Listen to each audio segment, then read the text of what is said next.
can I put a Noodler's Flex nib on a Jinhao 159? And I'm realizing I don't have a 159 on my desk.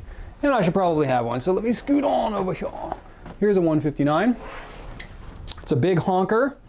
It's kind of designed, inspired, I'll call it, by the Mont Blanc 149, very similar in size.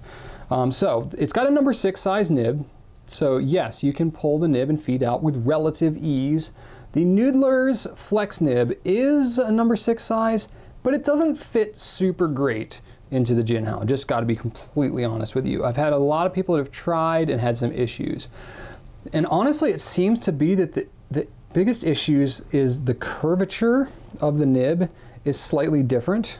And I should really grab, I wish I'd prepared this ahead of time.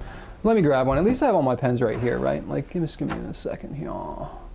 Let me see if I have one on this pen. Okay, I do. Yeah, I don't have a freestanding nib, do I? Sorry, everybody.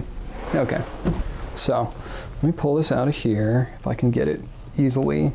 Okay, so this is a Noodler's nib, so I'm looking at the curvature. I can't really show you close up, but looking at it, it looks a little bit different. The Jinhao nib that comes with the pen has, you know, a curve kind of like this. The Noodler's one is a little bit flatter. So even though they're both number 6 size, like the overall size is the same, the curvature is slightly different on the two nibs. So basically what that means is that when you go to take your Noodler's nib and put it into a Jinhao, it's not going to want to fit very nicely. And you're kind of going to be bending the wings down on the pen as you put it in. So it has to be forced. Okay, I got it on there. It will go. It doesn't go as deep into the pen as it would on a Noodler's pen. So I can actually see the slit. Normally the slit is down inside the grip of the pen. I can see it now here. So, okay, it fits.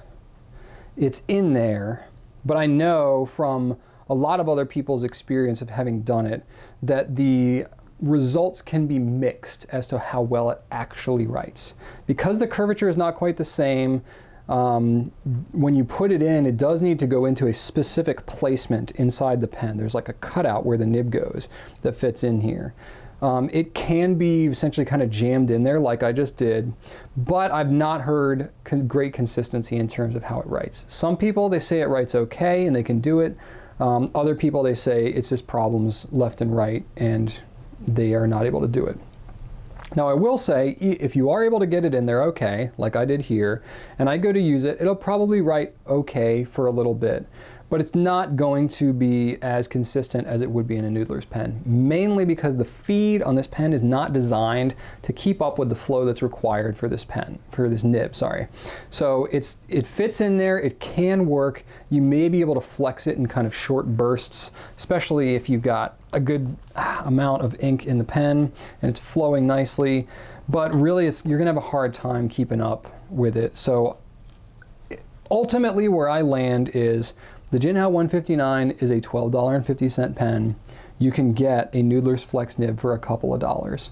For well under $20, you can get it an experiment, and it's worth, to me, it's worth messing around and trying if you think it is. So it's up to you whether you want to actually try it or not. I'm not going to tell you it's a surefire bet that it's going to work great, but it could work okay. So it's up to you if you want to give it an experiment, but that's where I'll leave it.